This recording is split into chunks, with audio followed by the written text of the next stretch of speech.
Yashodanandana Vrajajanarandana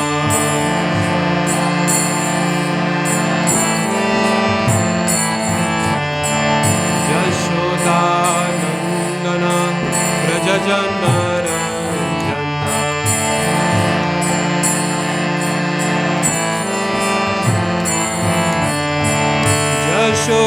Yashodanandana Vrajajanarandana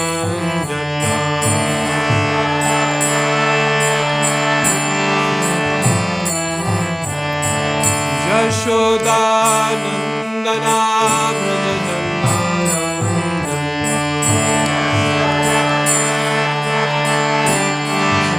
Vrajajanarandana Yashodanandana Vrajajanarandana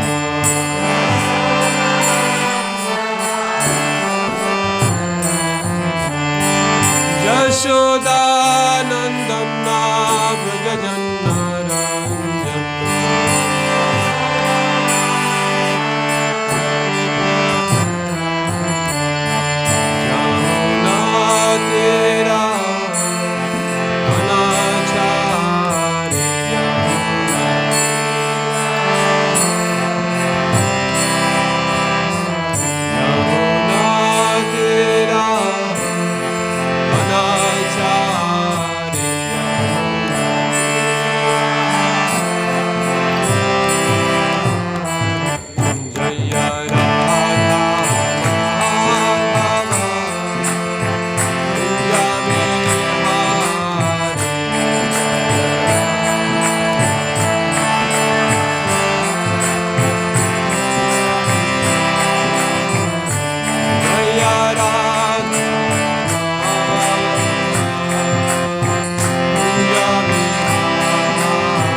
Ramachandra ki jai, Srila Prabhupada ki jai, Granthra Srimad-Bhagavatam ki jai, Nitai Gaur Premanandi.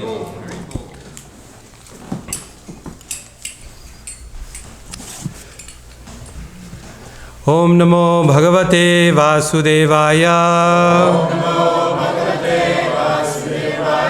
Om Namo Bhagavate Vasudevaya. Om Namo Bhagavate Vasudevaya. Reading from Srimad-Bhagavatam, Canto 1, Chapter 6, text number 29. Please repeat.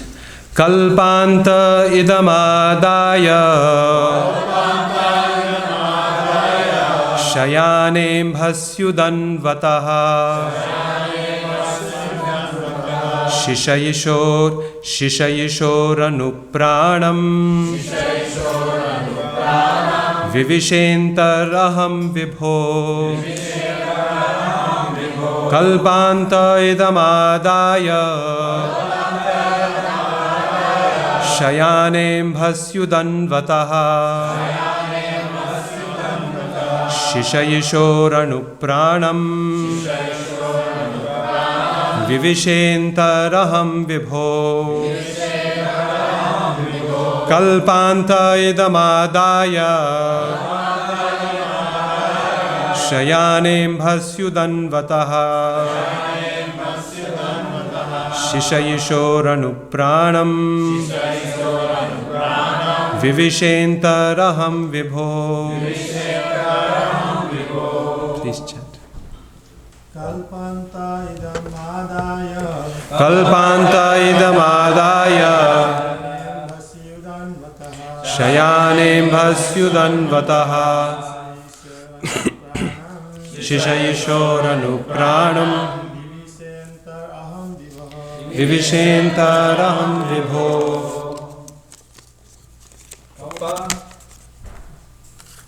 Kalpanta idamadaya Kalpanta idamadaya shayanem bhasyudanvataha shayanem bhasyudanvataha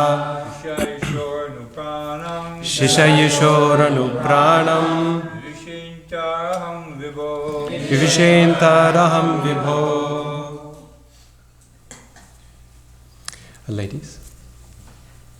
Kalpanta idamadaya Kalpanta idamadaya shayanem bhasyudanvataha shishayishoranupranam vivishentaraham vibho. Kalpanta idamadaya shayanem bhasyudanvataha shishayishoranupranam vivishentaraham vibho. Kalpa ante, at the end of Brahma's day. Idam, this. Adaya, taking together. Shayane, having gone to lie down. Ambhasi, in the causal water. Udanvataha, devastation. Shishayisho, lying of the personality of Godhead Narayana. Anupranam, breathing. Vivishe, entered into. Antaha, within. Aham, I. Vibho, of Lord Brahma. Translation and purport by His Divine Grace A.C. Bhaktivedanta Swami Srila Prabhupada. At the end of the millennium, this is Narada speaking to Vyasadeva. At the end of the millennium, when the personality of Godhead, Lord Narayana, lay down within the water of devastation, Brahma began to enter into him along with all creative elements, and I also entered through his breathing. Purport. Narada is known as the son of Brahma, as Lord Krishna is known as the son of Vasudeva. The personality of Godhead and his liberated devotees, like Narada, appear in the material world by the same process. As it is said in the Bhagavad Gita, the birth and activities of the Lord are all transcendental. Therefore, according to authorized opinion, the birth of Narada as the son of Brahma is also a transcendental pastime. His appearance and disappearance are practically on the same level as that of the Lord. The Lord and his devotees are therefore simultaneously one and different as spiritual entities. They belong to the same category of transcendence. Om Jnana-timirandhasya Jnananjana-shalakaya Chakshurunmilitam Jena Tasmai Shri Gurave Namah. So I'd like to offer my respects to all of my seniors here. I'm very grateful for this opportunity to say a few words about Srila Prabhupada on the auspicious occasion of his disappearance. I was thinking about, actually I should ask first, how much time do I have for the talk class? Typically? No breakfast, okay. Okay, I don't... Till 10:30. Okay. So I want to give plenty of time for discussion as well. So, I was thinking about what Srila Prabhupada's disappearance meant to me. And I raised this question for myself because I was born 5 years after Srila Prabhupada departed this world. And so Srila Prabhupada's appearance in my life was basically simultaneous with his disappearance. His absence was something that was felt continuously from the very beginning. I remember as a child feeling a sense of loss, that somehow I'd missed this person who my seniors had met, and he was the center of our lives, and yet I was just a little too late. And that sense of, oh, I just missed him, grew to a real sense of loss as time went on. And I remember asking my parents, did you have a chance to meet Prabhupada? And they were in the United States when Prabhupada was preaching here. And yet they said, no, we never had that chance ourselves. And so what does this disappearance, this sense of disappearance mean? His disappearance was something very real, but so was his presence in our lives. And that presence was very tangible. It is very tangible in the lives of Srila Prabhupada's disciples, of course, but even those who have never met him, his grand disciples or now his great grand disciples. I remember one time I was in Routledge in Belgium, and it was Lord Nrsingadev's appearance day. And the devotees put on a play, and I was expecting it to be the usual Nrsinga Chaturdashi play, where the story of Hiranyakashipu is there, and the demon is kind of both a demon and sort of a slapstick sort of humor figure, and then at some point Nrsingadev jumps out from behind a pillar. But it wasn't like that at all. The whole play was very different. It was based loosely on Satsvarup Maharaja's book, Am I a Demon or a Vaishnava? And it was told from the perspective of someone who was Hiranyakashipu's assistant, another demon, whose son, had been influenced by Prahlad's instruction. And as the story progressed, the first part of it was more or less the standard story of how Prahlad is, terrorized by his father and so on. But as the Lord's appearance approached, all of a sudden the scene started to change, and this friend of Hiranyakashipu's, this assistant, ended up in prison because his favorableness towards Prahlad became known to Hiranyakashipu. So he ended up in jail. And as Lord Nrsingadev appears, we're watching him in prison. And we're missing the whole event, right, in this play. Until after the Lord's appearance is over, Prahlad and this friend of his come down into the prison, into the dungeon, and there they release this assistant of Hiranyakashipu, Prahlad's friend's father. And he wants to know what happened. And Prahlad spends the next few minutes describing the Lord's appearance in great detail. And I cannot tell you how powerful that description was. In that few minutes, I felt more palpably the Lord's appearance than in any other drama of Lord Nrsingadev I had seen. With all the costumes and all the sound effects, but it was the role of Prahlad was played by a little girl in Radhadesh, and she did such a good job of expressing the emotions that Prahlad felt, the scene as he saw it, that the whole audience was completely overcome by the Lord's appearance. And in many ways, our experience of Lord Nrsingadev was more direct, was more personal than had he jumped out from behind the stage himself. And this is the very principle of Parampara. This is the whole substance of Parampara, that our experience of the spiritual master and of his spiritual master and of Krishna himself becomes more and more direct as time goes on, just as my glasses are, right? I see the world through these glasses. And in that sense, one could argue that my experience of the world is indirect, because I don't see the world directly, but through that glass. And yet, I certainly know from my experience that when I take these glasses off, my experience of the world is much less direct. In fact, it's quite blurry. But when I put them on, that's sharp, it's clear.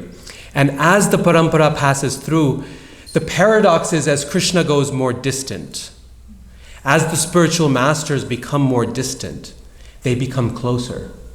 They become more personal, they become more intimate, they become more palpably present. And so it is with Srila Prabhupada, that his disappearance, as Srila Bhaktivinoda Thakur has so beautifully said, he reasons ill who says that a Vaishnava dies when thou art living still and sound. A Vaishnava dies to live, and while living spreads the holy name around. That Srila Prabhupada's presence can be felt as closely and as palpably and as directly today and in the future as it could back then. Otherwise, if that were not the case, just think of the alternative. What it would mean is that after the disappearance of an Acharya, after disappearance of Srila Prabhupada, every generation's link would become successively weaker. The parampara would become successively weaker. Our grasp on Krishna's mercy would become weaker. And over time, the whole tradition, the whole parampara would fizzle out, along with the knowledge that came with it. That's the alternative. But we know that's not the case. This is why we're still sitting here thousands of years after Krishna speaks to Arjuna, is because that, over time, that level of, that connection becomes more and more intense. It becomes more and more personal. Like that famous statement of Srila Prabhupada when a reporter asks him, what will happen to your movement after you die? And Srila Prabhupada says, I will never die. I will always live in my books. I remember this story from Bhakti Bringa Govinda Maharaj. He was in Delhi once trying to get his visa renewed, in his Indian visa. And he was faced with the huge behemoth of Indian bureaucracy. And as he went into the office, and there was the person in the front, and you need to fill out this form, and then take this form to that office, and once they stamp it, then take it to this office, and they'll give you a second form that you'll need here, and then do this and do that. And he saw that this was not a one-day process. It was not. It was it would take a week to get all this done, and he didn't have that kind of time left on his visa or that kind of time to stick around in Delhi.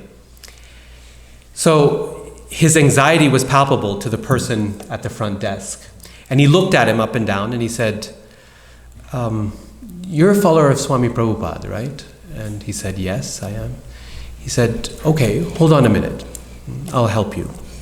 And so he took Maharaj from one office to another and from one person to another, called in favors, and within a matter of hours got his visa stamped and renewed and everything.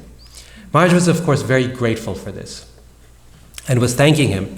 But just as he was getting ready to leave, this man pulled out a book from under his desk drawer, and said, "The reason I helped you is because I have this book from Srila Prabhupada, and it has changed my life in a very, very deep way. Do you think as a return favor you could arrange a meeting between me and Srila Prabhupada?" And Bhakti Bringa Govinda Maharaj was faced with telling him that, "I'm so sorry, but Prabhupada passed away in 1977. And when this man heard that, he broke down crying in tears, in exactly the same way a person would cry after having received the news of their father's death.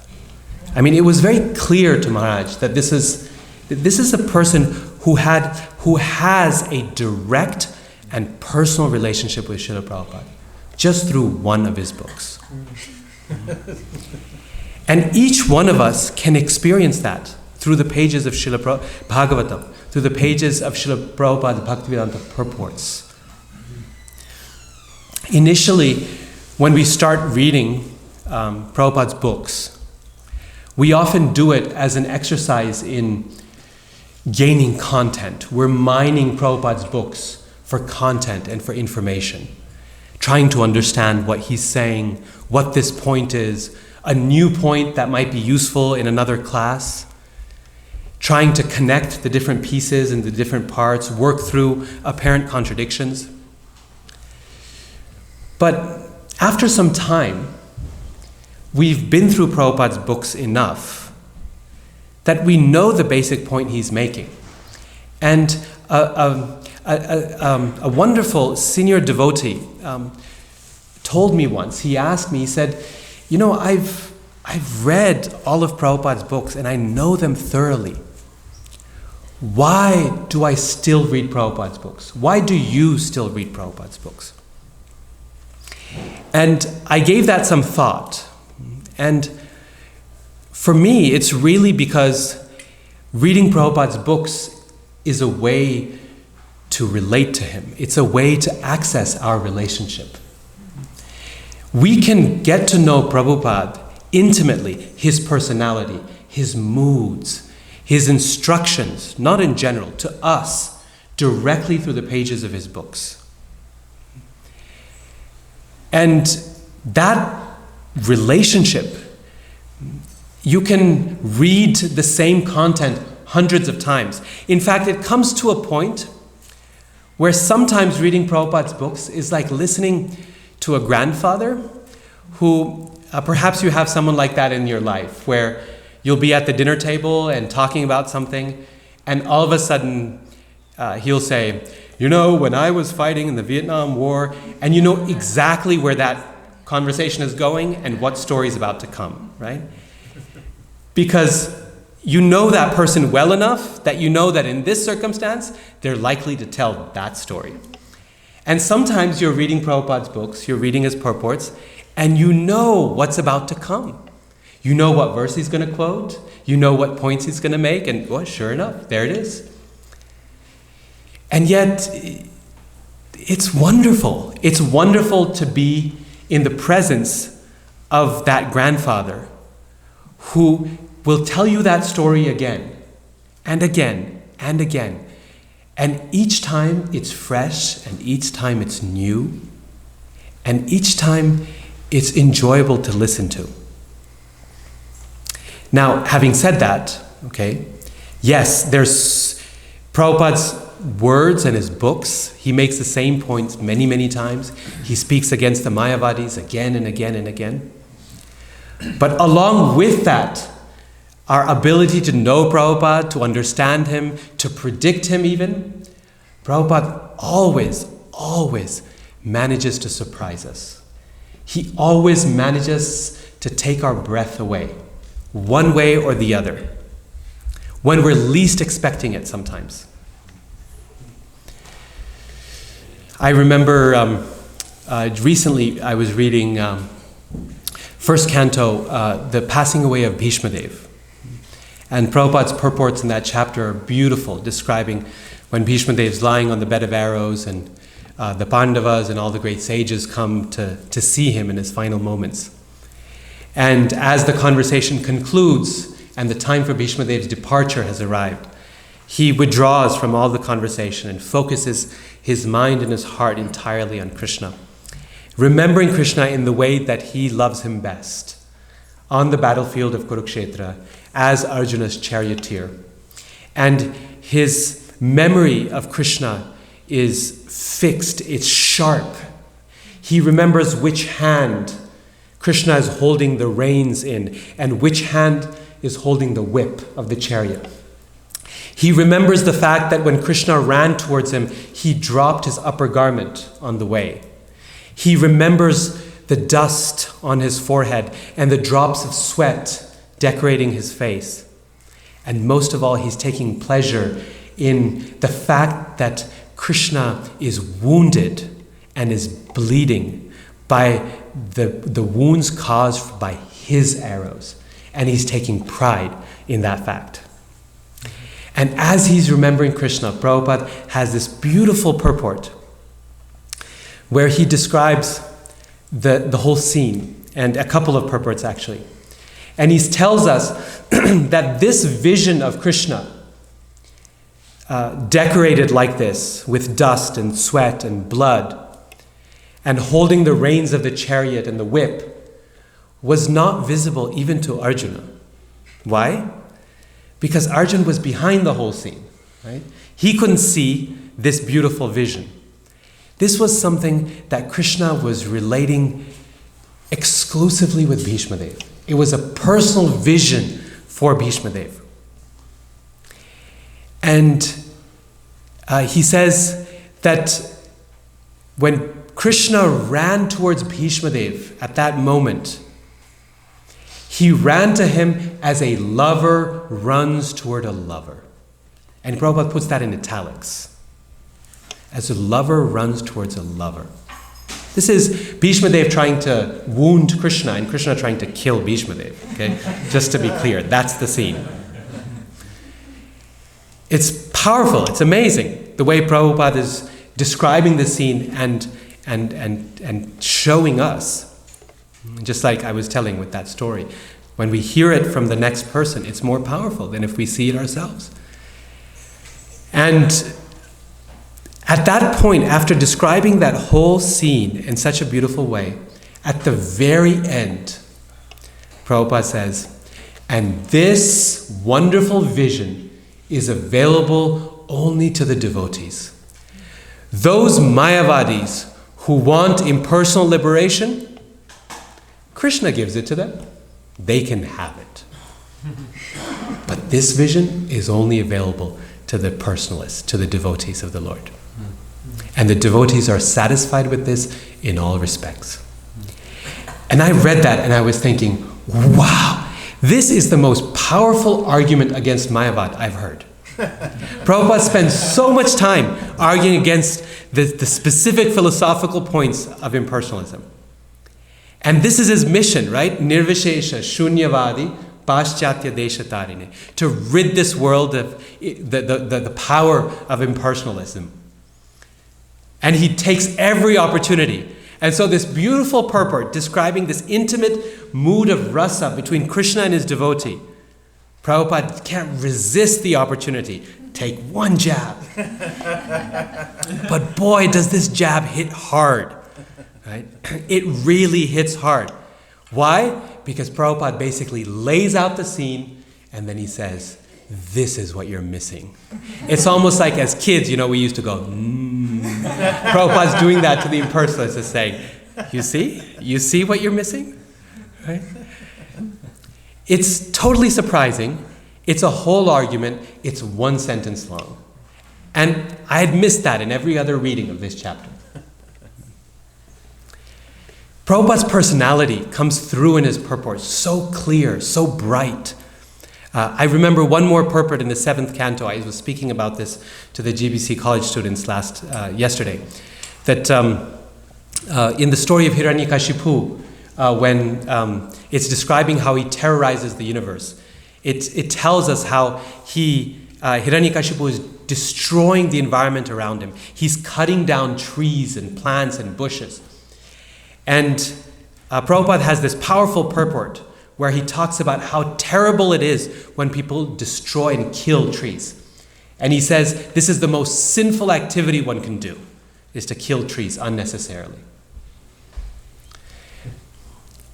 And he specifically targets the paper industry, which he says produces all this nonsense literature that people read for a couple of hours and then throw away. How useless it is that trees' lives are sacrificed for it. And the natural thought that occurs immediately is what? Well, what about your books, Prabhupada? Here we are reading Srimad-Bhagavatam on paper. And the typical person would say something halfway apologetic, like, yes, we understand that we too have to use paper, but this is for a higher purpose, and so it's okay, etc., etc. That's what an average person would do. But Prabhupada's not typical, and he's not average. He comes at it with this mood. He anticipates that argument, and he says, yes, these books are printed on paper, and these are the only books that should be printed on paper. This is the only thing paper should be used for. Wow. He puts it in whoever's making that argument, Prabhupada puts it in their face and says, forget me apologizing. I'm telling you, this is the only thing you ought to be using paper for, is to read my books. Prabhupada's spirit comes shining through in that purport, his chivalrous spirit of preaching Krishna consciousness. So an entirely personal relationship with Srila Prabhupada is possible through his books. We can know his personality, we can know his moods, we can know his instructions, of course. And Prabhupada will speak to us directly through his books, personally, not just generally, but directly and personally. And I'm sure all of us who've been reading Prabhupada's books for some time have that experience of picking up Srimad-Bhagavatam or Bhagavad Gita and having Prabhupada speak directly to our situation. So Prabhupada is very much here. It's very much true that he doesn't die as he's promised. And yet, there are ways in which Srila Prabhupada can disappear. There are ways in which his disappearance can become a tragedy for us. And these are things that we want to avoid. For example, if we give up hearing Srila Prabhupada's Vani, Prabhupada will actually disappear. Not just physically, but actually disappear. So often it happens amongst the disciples of Srila Prabhupada's disciples that we can spend weeks, can go by, without us directly engaging with Srila Prabhupada's Vani. This has been my experience.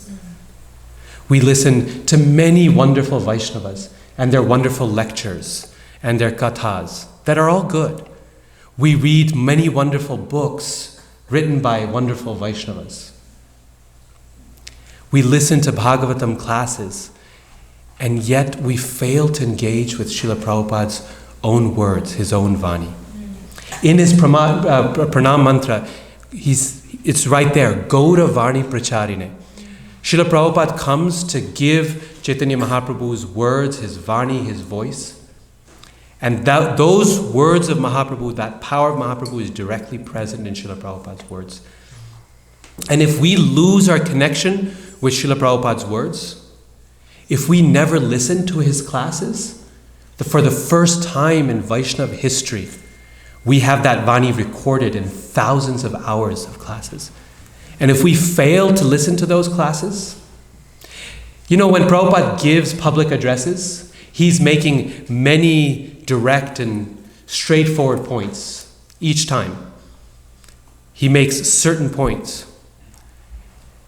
And yet, every single time you listen to Prabhupada's class, there's something that will strike your heart. There's something different. There's something special that will emerge. It might be the most basic class to the most basic audience.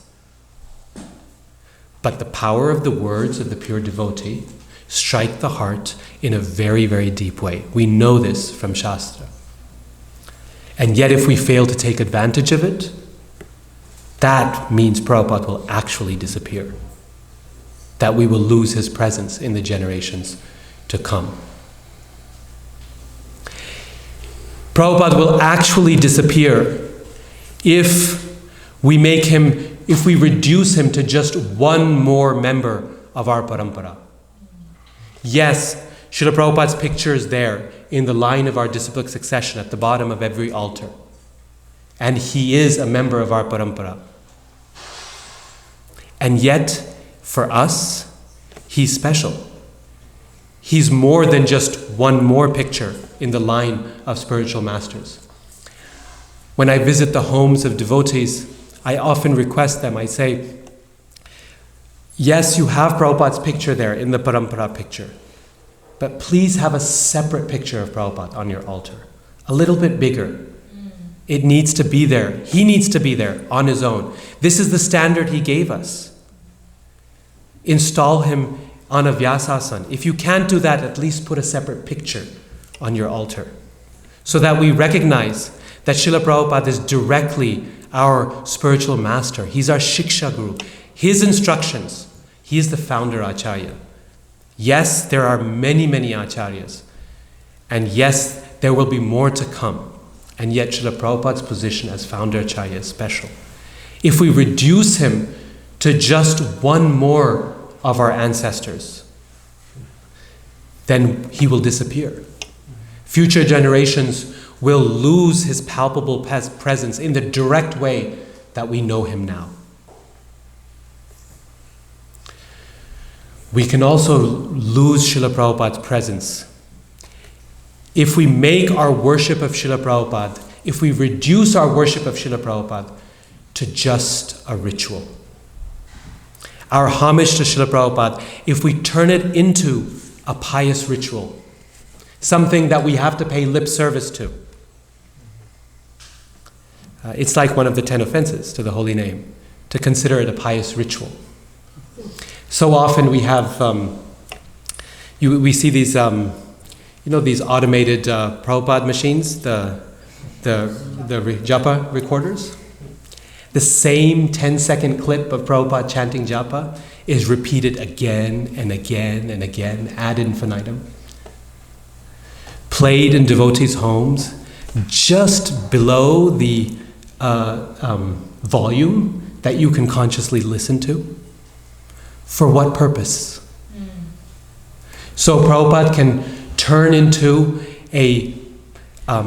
his voice can create auspiciousness in our homes, can create a good atmosphere for us that's ritually nice, so that when we sleep in on Saturday mornings, Prabhupada's mantra is going, he's taking care of the spiritual environment.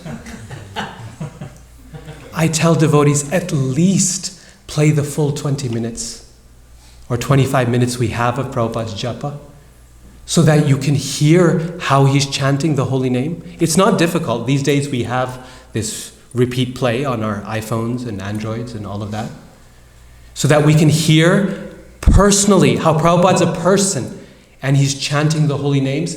His voice sometimes goes up and sometimes goes down, sometimes increases in intensity. How he never stops being our spiritual master even when he's chanting japa, and surprises us every time by saying, sit properly. Okay. At least play that. Or even better, we have hundreds of hours of Prabhupada's kirtan. Play something that you want to listen to, a particular kirtan that you want to sing in Srila Prabhupada's presence. Hear his mood, how he's doing it. Remember what he's saying. When he sings Hari Hari Bifale, with that intensity, and you've seen that video perhaps, his head shaking in intensity as he's singing that song, how life is wasted. I have knowingly drunk poison. Then we can relate to Srila Prabhupada personally. But if we turn his worship into just a ritual, there's that story, I forget who tells it, whether it's Shrutakirti Prabhu or Harishwari Prabhu, how when he was serving Prabhupada, he would come into his room, offer obeisances, put down the water, offer obeisances, go, come back in the room, offer obeisances, do something. And Prabhupada stopped him at like the third time. And he said, "What is this hatchet?" And Prabhupada, what do you mean? He says, "What is this hatchet?" And then Prabhupada did the motion of obeisances. He was referring to the offering of obeisances. This mechanical, he felt it was too mechanical. Coming in, bang, head on the ground, go off, bang on the ground, go off. His point, we should do it meaningfully, not as a ritual that just turns the spiritual master as a pious thing to pay homage to, because that's the right thing to do. These are ways in which Srila Prabhupada can actually disappear, that he can fade from ISKCON, fade from our memories, fade from our presence. And that would be the real tragedy. 1977 was no doubt painful, but Prabhupada is still present through his books, through his devotees, through his temples, through his institution. But if we forget him in these ways, then we will actually lose him. And so what's the antidote? What do we do? There are so many things, but one thing that I've been thinking a lot about recently is to add meaning to whatever we already do for Srila Prabhupada. Take, for example, this very simple thing. Every time we offer our obeisances, we say, Nama Om Vishnupadaya Krishna Prishtaya Bhutale Srimate Bhakti Vedānta Swaminiti Namine Namaste Saraswati Deve Gauravani Picharine Nirvishesha Shunyavadi Paschata Deshatarine. This the second one in particular, in 1967, Srila Prabhupada introduced this mantra himself. He wrote it. And he asked his disciples to chant it. In some ways, it encapsulates Prabhupada's own conception of himself, what his mission was, what he wanted to convey to all of us. It's full of meaning, and we can experience that meaning every time we offer our obeisances to Srila Prabhupada. Take, for example, just that first word, Namaste. First thing to note is the word te. This is in Sanskrit an address which means you. It means you. Now, this prayer is not glorifying Prabhupada in the third person. It's not saying, and he is such a wonderful person, and he is so amazing. It's a prayer that we're speaking directly to him. You, Srila Prabhupada. We're in his presence, we're addressing him. And it's not the overly respectful form either. In Sanskrit you have a highly respectful form, bhavataha, which means, oh, you honorable personality. It's the regular form. It's a form that's intimate, that's used to address a family member, a father, a mother, a child, a friend, direct and personal. Te, you. Just a simple you. To you, namaha, I offer my obeisances. Just this word namaha. So much packed full of meaning. So much packed full of meaning. On the basic level, namaha is just an act of submission. An act of offering obeisance to the spiritual master and saying, you are my master. It's an act of surrendering our false ego and saying, Srila Prabhupada, you're the boss. This is not an easy thing to do. I mean, we know in our experience it's often easier to offer, when people first come to the temple, it's easier for them to offer their obeisances to Krishna than it is to Srila Prabhupada. Because it's easier to bow to someone who's distant, who's God, than someone who appears to be human just like us. That takes a lot more from our ego.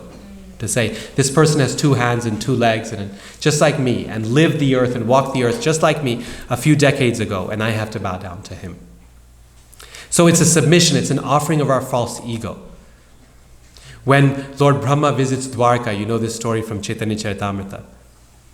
Then Krishna has this whole leela where Brahma comes and Krishna asks him, which Brahma has come to see me? And Brahma is full of ego at that time. And he says, what do you mean, which Brahma? It's me, Brahma.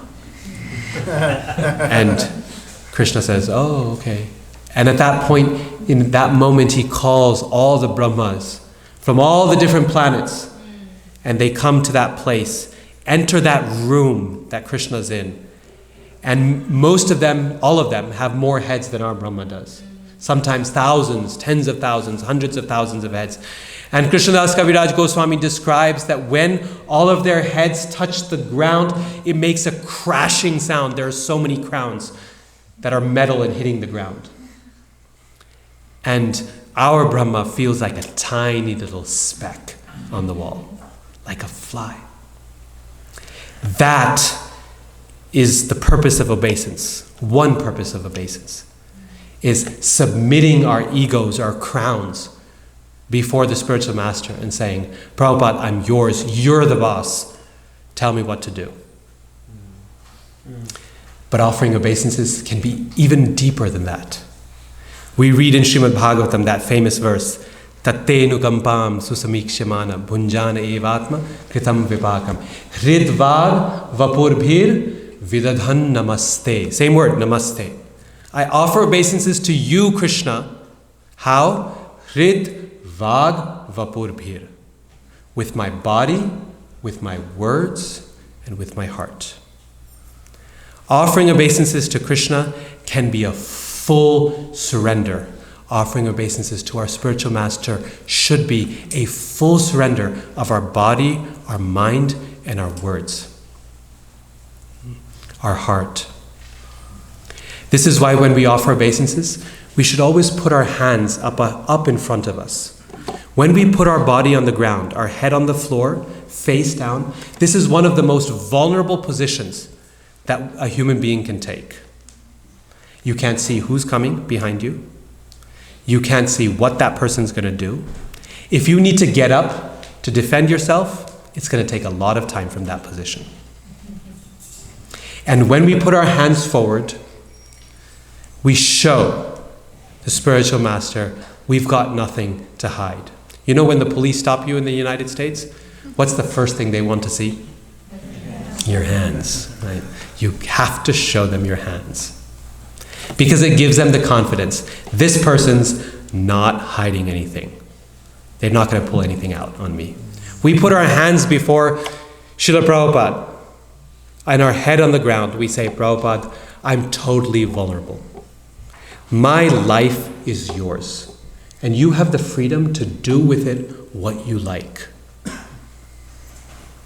You can trample me, or you can pick me up. But look, I have nothing to defend myself with. We can offer with our words. This is why Srila Prabhupada asked us to chant his pranam prayer and chant it loud enough that he could hear. So that we're engaging our words in that offering as well, when we offer obeisances. And if we utilize our body and our words, then just maybe, we might even offer obeisances with our heart. Hrit. You know, when Dhruva Maharaj first comes in front of Lord Vishnu, when Vishnu gives him darshan, the Bhagavatam describes that the boy Dhruva fell down to the ground like a golden rod. And with his outstretched arms, in his heart, he grasped the feet of the Lord, not physically, in his heart. He grasped the feet of the Lord and pulled those feet within his heart and held them there. What a deep and powerful experience offering obeisances can be. This is why in Bhagavad Gita, when Krishna describes those final verses, Manmana bhavamad bhakto madhyaji mam namaskuru, he describes things generally. Think of me, become my devotee, offer your homage to me. But there's only one thing that he says specifically to do. Mam namaskuru, offer obeisance to me, bow down before me.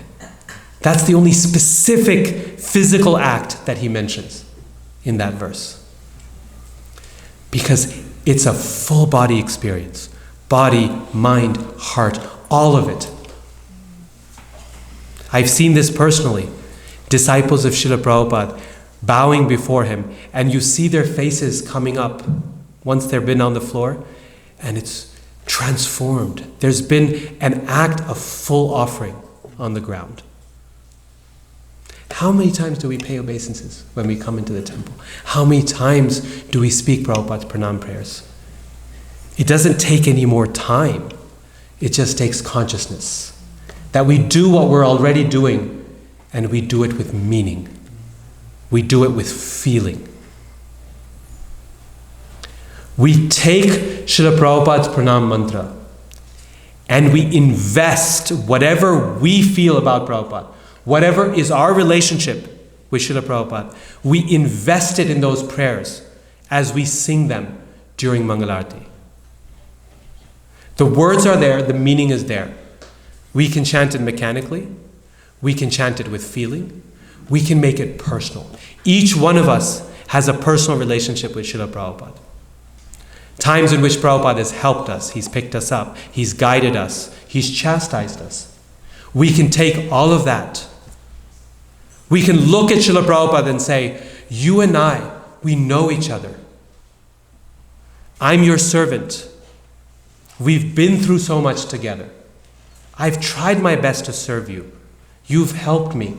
Now all of that, what we've been through, what our feeling is, we can take his pranam prayers like a vessel, like a cup, and we can fill it with the feelings that we have for Srila Prabhupada. Our relationship with Srila Prabhupada, we can invest it in that, and we can offer it to him each time we chant those pranam prayers. In this way, we can make something we already do 100 times, and instead of making it a hatchet, we can make it something full of meaning, and we can make it full of feeling. And in this way, we can ensure that Srila Prabhupada never disappears. Srila Prabhupada's disappearance does not have to be a reality in our lives. It is, and yet it's not. It doesn't have to be.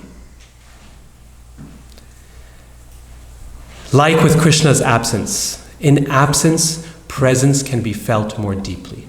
This is the nature of love in general. That in the absence of someone we love, we think of them more deeply. And because of that thought, their presence is felt more intimately. And so on a day like this, Srila Prabhupada's disappearance day, we can make Srila Prabhupada's disappearance day the day of his appearance in our lives. It's the day of his disappearance from this world in 1977. But it can be the day of his appearance today in our lives, in our practice. That's up to us. We can use that disappearance as a conduit to make his appearance even more stronger than it has ever been in our own lives. So those are my thoughts on what this day has meant for me. I'll pause there and see if any of you have any thoughts or questions or comments or experience that you would like to share as well.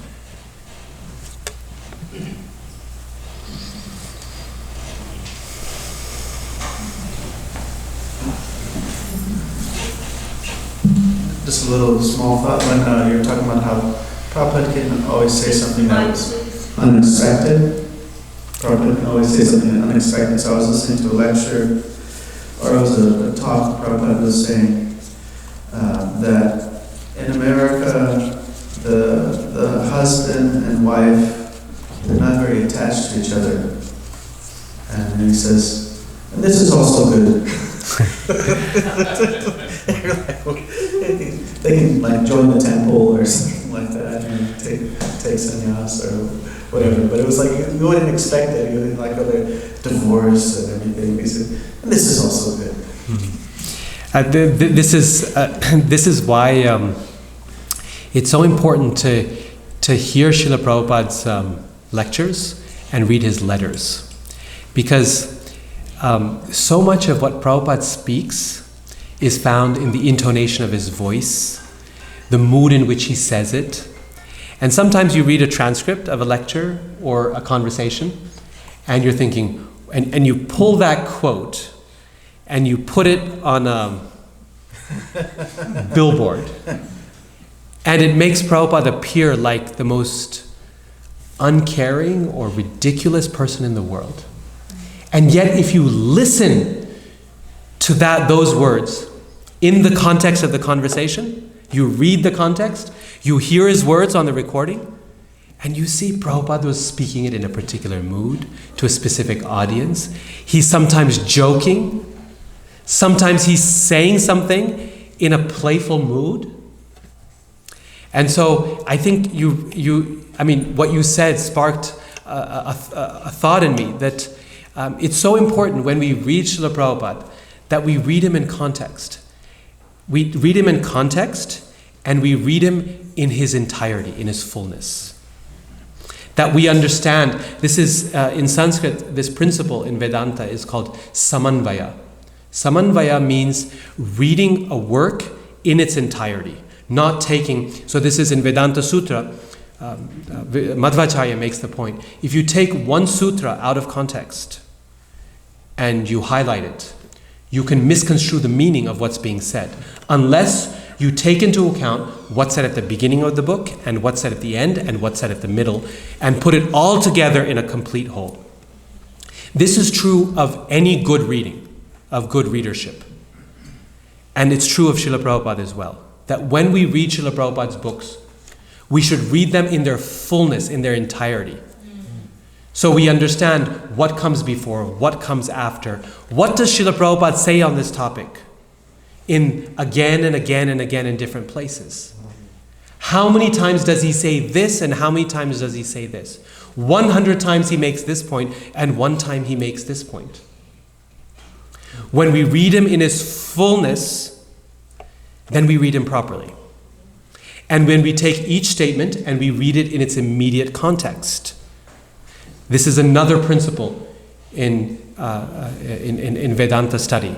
Taking what comes before and what comes after. Sridhar Swami, when he writes his commentary on Srimad-Bhagavatam, he says, I will read Srimad-Bhagavatam and explain it based on what comes before and what comes after. He's saying, I will give you a contextual explanation of each verse. And he sticks to that very, very carefully. So when we read a statement from Srila Prabhupada, our modern technology is both a great boon and a great challenge, because the ability of us to search and to extract a line out of context has just skyrocketed. But when we read before and when we read after in the same purport, Srila Prabhupada will often make a point very strongly and then pull back from it very strongly as well. And the same purport. He'll make both points. So 2 things, right? Reading in context and reading in completeness, in wholeness. These are significant principles of Vaishnava hermeneutics, or Vaishnava method of explanation and interpretation. Yes, Prabhu.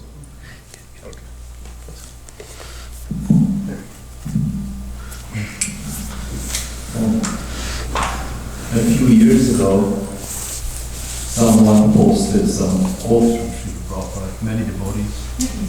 The battery's going out. Yeah, Maybe you can repeat. I'll repeat your question. Yes, so a few years ago, someone posted some negative things, just flat on the internet, and quoting Srila Prabhupada and how negative he was. And I think they had like 51 quotes there. And everything appears to be very convincing. So I took it upon myself to go through our books to every one of those quotes and read the context in which Srila Prabhupada said this. Yes, Srila Prabhupada did mention every one of them, but whoever posted this pulled it completely out of context and just switched the entire meaning and intention. Yeah. Prabhu was saying that he recently read on the internet, someone posted 50-some quotes from Srila Prabhupada, all very, very negative things meant to show Prabhupada in a negative light. And it seemed very convincing on the surface, but then he took it upon himself to look back at the context of each one of those quotations, and their meaning was very, very different. It was tempered in important ways in those contexts. So thank you for sharing that. Yes. Hare Krishna. Thank you for this topic, how it was presented. So in addition to reading Srila Prabhupada's books, and you mentioned letters, Prabhupada also commented, hearing is also reading, so hearing his recorded lectures, his recorded conversations, the morning walks, etc. To also get a insight into Srila Prabhupada, the person. So when you read, just like, I don't know your name, but like... Dharmaraj, yes. Dharmaraj Devadas. Dharmaraj Dev. Okay, Hare Krishna for me. So everything is out there on the internet. They can bolster your faith, they can destroy your faith. But if you know Srila Prabhupada, the person, your faith will be very secure.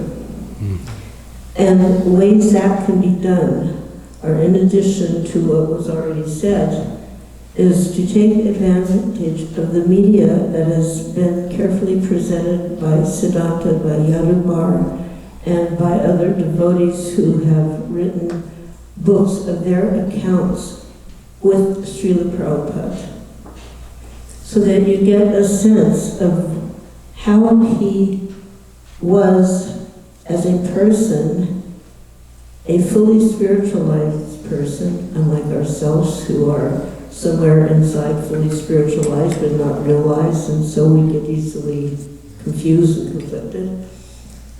So we can have the opportunity to see how he presented the philosophy in a way that was not negative, that was not contrary to so-called morality of the material world even. I know a lot about the statements that are printed out there. If it hadn't been for my experience with Srila Prabhupada, the person, and I hadn't heard from my other God brothers and sisters about Srila Prabhupada, the person, their experiences with him, some of these statements could really turn you upside down. So I'm suggesting, in addition to the books and etc., please take the time to read those books that have been written by Srila Prabhupada's disciples, to watch the videos following Srila Prabhupada by Yadavar and Prabhupada's memory series by Vedānta. Prabhu. These are giving you another insight of Srila Prabhupada that can strengthen your faith and deepen your understanding and make you even more eager to read his books. Thank you so much for that very important reminder. If I can add a thought to what Malati Prabhu said, another way, we were talking about ways in which we can actually make Prabhupada disappear from our lives. And another way we can do that is by divinizing him too much, by kicking him upstairs, so to speak, where obviously if we make Prabhupada Krishna, that's just Mayavad. That's horrible. But also by losing Prabhupada the person. I've heard devotees speak of to wipe away, to brush away Prabhupada's struggles, as if there were no struggles, as if there was no challenge, as if everything Prabhupada floated through this world, just everything magically happening. And that does a great disservice to him. I remember one time after Tamal Krishna Maharaj published TKG's diary, I asked him, there are certain sections in there which describe in a lot of graphic detail Prabhupada's medical procedures and the pain, the physical pain that Prabhupada was in during those procedures. And I asked Maharaj, why did you put those details there? I mean, they're not what you would typically write about your spiritual master. And he said, because I want people to know what Prabhupada was experiencing and how he was a person. That as a person, someone we can emulate, and yet he was not like us. That's the paradox that we have to hold about the spiritual master. That he is not like us, but he is like us. He's not like us, otherwise, why should we follow him if he's like us, right? I mean, we're struggling, he was struggling, what's the difference? If he's like us, why should we follow him? But if he's not like us, what can we gain from him? What can we learn? How can we possibly follow his example? This paradox is encapsulated in the Gurvashtaka. Sakshad haritvena samasta shastre uktastathabhav yataiva sadbhi. All the great sages and the scriptures say that you, O spiritual master, are of the same quality as Hari. Sakshad haritvena. In case anyone misses, you see, here's the thing. Sakshad Hari would be impersonalism. You are Krishna yourself. You are Hari. So there's a little suffix there added. That abstract noun I was speaking of yesterday, tva. You are of the quality of Hari. Haritvena, tva. Just that little suffix makes all the difference. In case we miss that little suffix, Vishwanath Chakravarti Thakur makes it clear in the next line. Just in case you miss it. Kintu prabhorya priya eva tasya. The word kintu drives it home. It's but. However, he's not Hari. Okay? He's very, very dear to Lord Hari. And this is why he is as good as Hari. That paradox of Prabhupada is not an ordinary human being. But yes, Prabhupada is a human being. He's a person. That's where we want to be. Because then we can both glorify Prabhupada and emulate him. And that's what we want to do. Right? So I very much appreciate this point about not losing Srila Prabhupada the person. Otherwise we make him disappear. Thank you so much for the wonderful class. I want to point out a dichotomy, if that's the correct term. You were speaking earlier about how it's so important to read and study Srila Prabhupada's books. And when you become familiar, so to speak, although you didn't use that term, you can predict, or you know what Srila Prabhupada is going to say. The dichotomy that I want to present is that of understanding of philosophy versus understanding how to apply the principles that are presented in the philosophy. From hearing from Shyamsundar Prabhu, who was Srila Prabhupada's personal secretary for a number of years, Harisari Prabhu, who was Srila Prabhupada's personal servant for a number of years, Shri Kirti Guru, similar. I've spoken with all of them on this context, and each of them said that you would always try, when you're in Prabhupada's presence, it's just natural to think, how's Prabhupada going to say about this situation? And each one of them said, you could never predict how Prabhupada was going to respond. The same situation, different people, different context. And so that's, on the one, what you were presenting so nicely is we're understanding the philosophy so that we, oh yes, this is what comes after this, and this verse follows from that one. But in how to apply those principles in our day-to-day lives, Prabhupada was completely unpredictable. Because he understood the principles and how to apply them. And you know, any reasonably intelligent person can understand the basic tenets, the basic principles of the philosophy in a short period of time, a few months, few years. But we can go our entire lives and not know how to apply them. So there's a big dichotomy, a big difference there between understanding the philosophy and how to apply the principles in terms of time, place, and circumstance. That's one point I want to make. Another is that we can also lose the presence of the spiritual master by not following his instructions.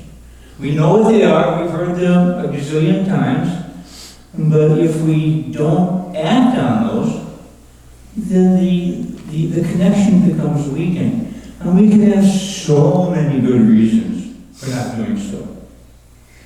Just like here in New Vrindaban, Srila Prabhupada instructed many times, build 7 temples, as these Gosvāmīs built in Vrindaban.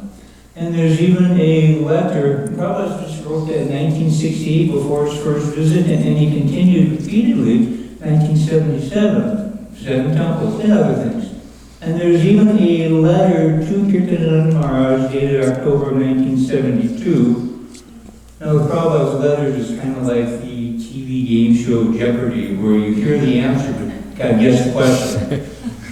And Srila Prabhupada wrote, regarding the 7 temples, to just begin immediately with whatever you have locally available, whatever you have on hand, something like that.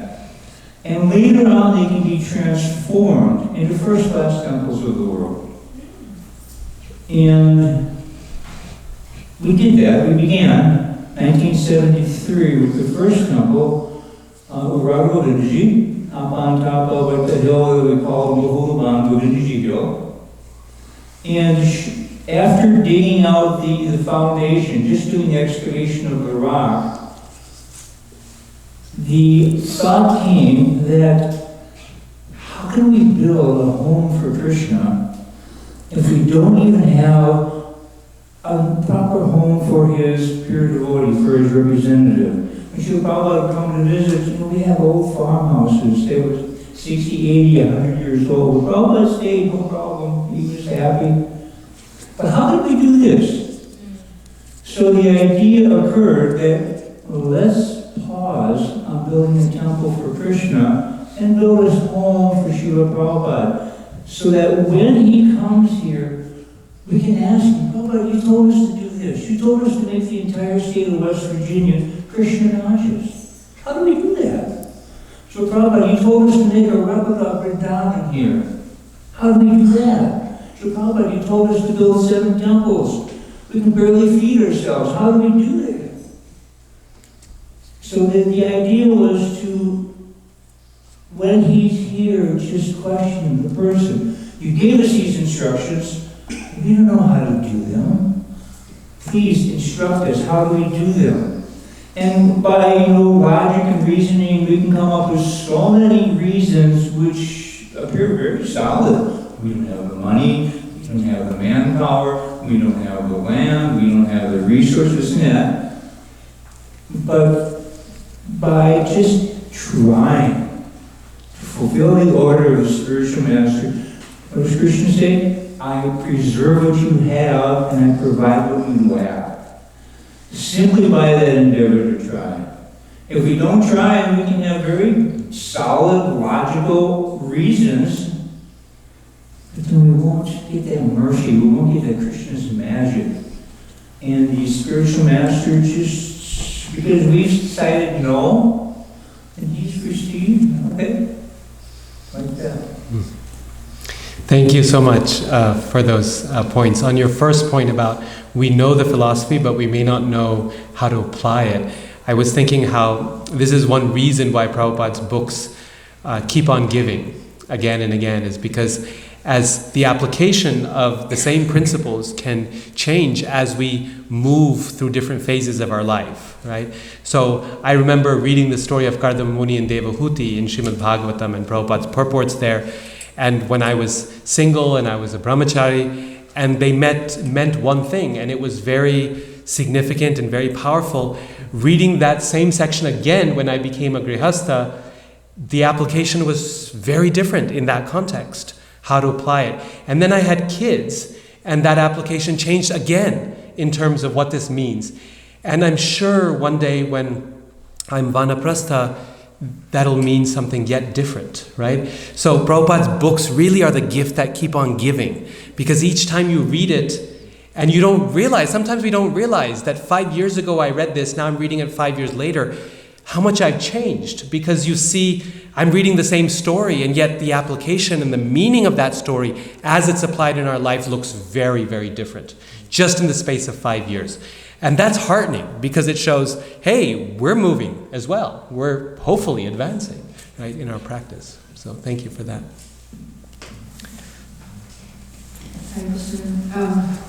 Thank you for your wonderful class.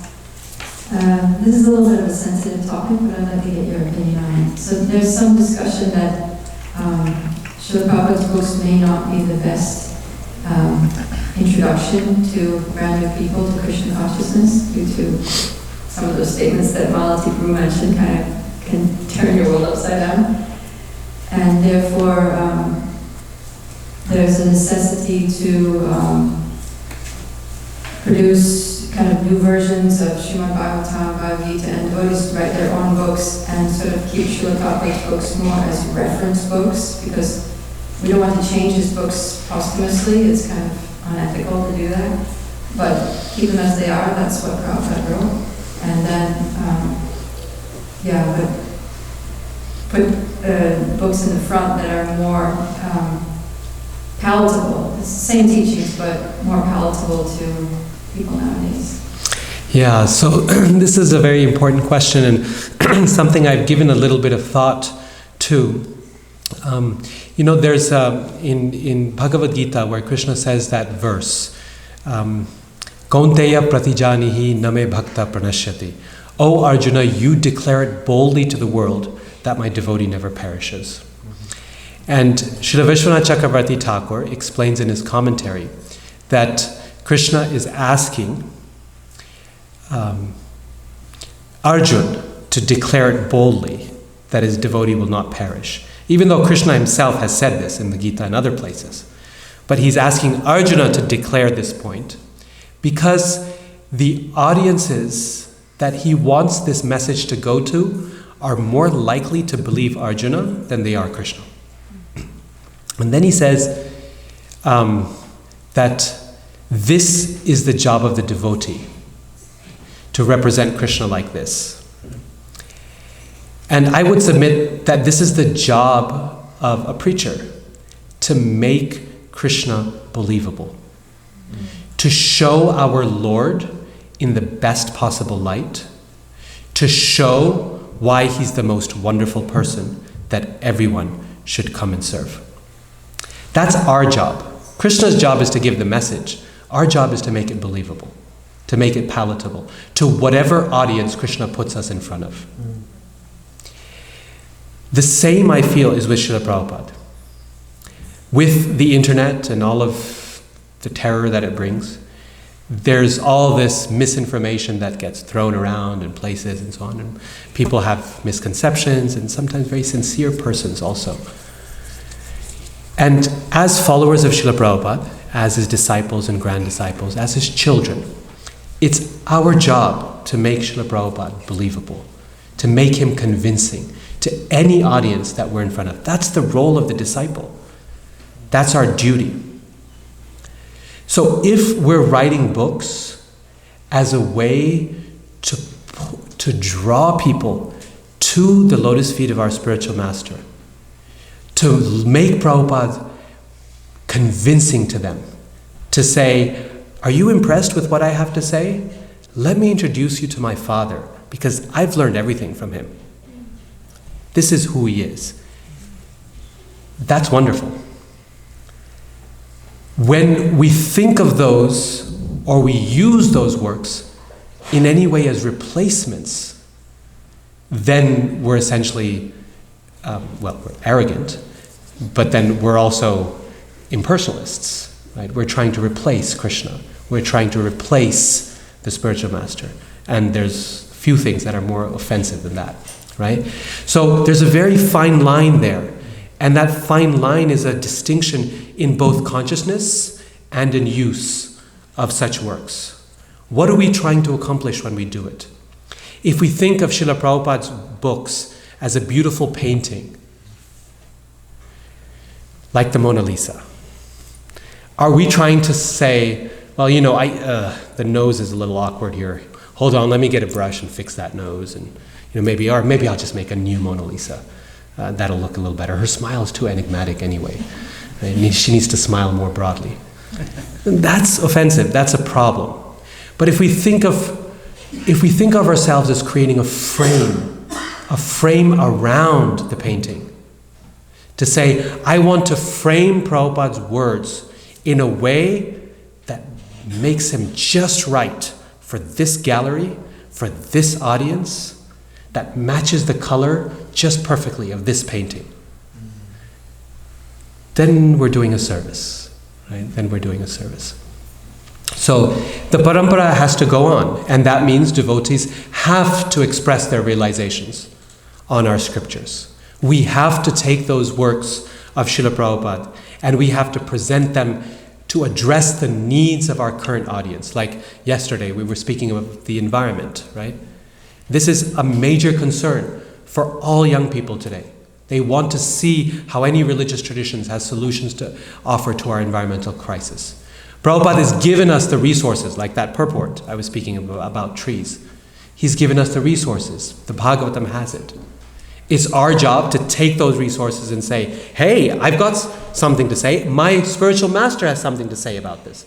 Here's an introduction, and if you want to know more, this is where I would lead you. Then that's how the Parampara continues. When we take and we apply that same theology to our present context, we deploy it for the audience and their needs at this point without changing the essential message. Then we're doing a service. And if we see it as a replacement, then we're offensive. Yeah. So it's all in the intention and in the application of it. Okay, maybe the last question, and then we can break.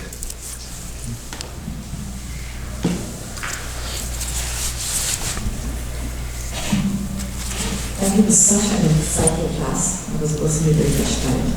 I have a question about Srila Bhaktisiddhanta Saraswati Thakur Maharaj. Louder, please. Srila Bhaktisiddhanta Saraswati Thakur Maharaj gave the instruction to Srila Prabhupada in 1922, and it was a whole 44 years later that this was accomplished. So how do we take a lesson when we are enthusiastic about serving our own spiritual masters? How do we persevere to such a high level? 44 years is a very long time for some of us. That's a whole lifetime. We're not able to follow our own spiritual master's instructions for whatever reason they may be, resources, time, and so forth. But the level of perseverance and patience that he exhibited is something really difficult for us to really follow. And I feel, as a second generation disciple, as a grand disciple, the danger of complacency is very high. And we sometimes, I speak for myself, like to ride on the laurels of our own spiritual master rather than doing the service we develop this pride that my spiritual master has done this, so I'm okay in the background because somebody else is taking care of spreading the mission. And that's a huge danger. So how do we develop that kind of perseverance, which seems very daunting to me? 44 years is a long time. Thank you. So that's a wonderful question and a great one to conclude upon. When Dhruva Maharaj heads to the forest, when he's angry because his father has insulted him and rejected him, and he's heading to the forest, and he wants a kingdom that far exceeds his father's and his grandfather's. Then in the forest he meets Narada Muni, and Narada Muni is going to be his spiritual master. And Narada gives him his first instruction. He says, go home, give up your anger, be peaceful, you're a child, let it go, and be happy. And Dhruva Maharaj says, I know your instruction is the best, it's the highest, it's best for me. But I'm not in a place where I can follow that instruction. So please give me an instruction I can follow, and I will do it with full determination. So Narada Muni sees that honesty, and he sends him to the forest to perform austerities. And that path is not easy. It's not like he gives him an easy way out. 6 months of no eating and no drinking and barely on dry leaves and a drop of water here and there. But the process of following that second instruction purifies him to the point that then he's able to follow the first instruction, which is to go home with a light heart, to give up his anger. So we learn a very important lesson there, that sometimes the spiritual master gives us an instruction that we struggle to follow. And if we reject that instruction by saying, well, I don't really know if it's right or not, or it's right, but it's not right for me, or maybe he'll change his mind, then we're acting in an offensive mentality, especially when it comes to Srila Prabhupada's instructions to us. Prabhupada had very, very high standards for all of us, and we struggle to live up to those standards. But if we are honest with the spiritual master, and that's the key, right? Shinvatam swakatha Krishna punya shavana kirtana hridyantastha hyabhadrani vidunoti sahitsatam. Prabhupada translates that as Krishna cleanses the heart of the honest devotee. If we're honest with the spiritual master, and we say, Srila Prabhupada, I know this is what you want of me, but I'm just not there yet, I'm struggling. Please guide me, give me an instruction I can follow.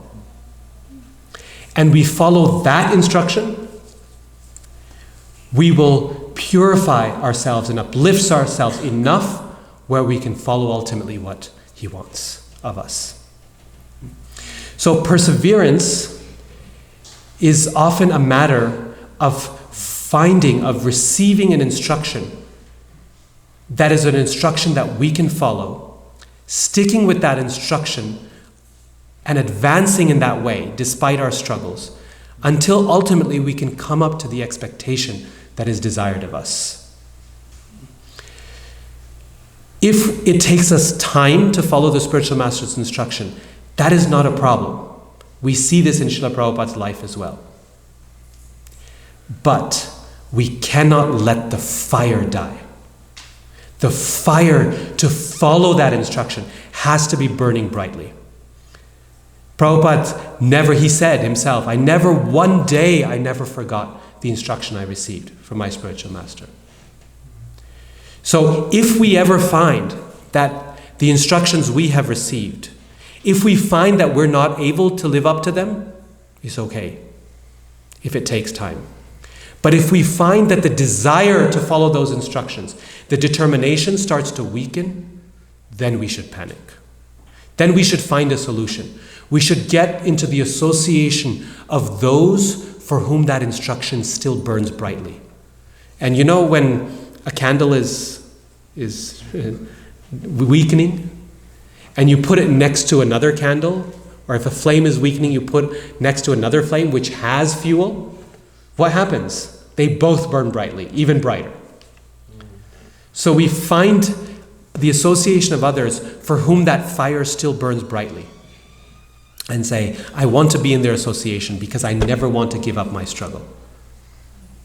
Even if it takes a little time, and even if I have to sometimes take a circuitous route to get to that instruction, it's okay. I'm not going to blame the instruction. I'm not going to blame the spiritual master. I'm not even going to blame myself. I'm just going to try and be honest and tell the spiritual master, my dear Srila Prabhupada, I know this is the best thing for me. I know the only thing that will make me happy is to be a devotee of Krishna. And yet I'm torn with all these material desires and these anarthas. Please, give me a path I can follow. Show me what I need to do next. And Srila Prabhupada will guide us. He will show us the path. He will give us the next baby step to take. And it may take a little while, but we'll get there. We'll get to his lotus feet. With that, I want to thank you all so much for your association and for your attention. Srila Prabhupada ki jai, Grantaraj Srimad-Bhagavatam ki jai, Nitai Gaur Premanande.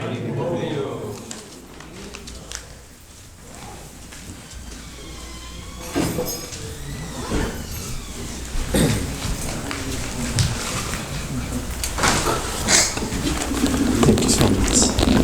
What was the term you gave for reading the entire Parampara? Someone like I understand the chapter name.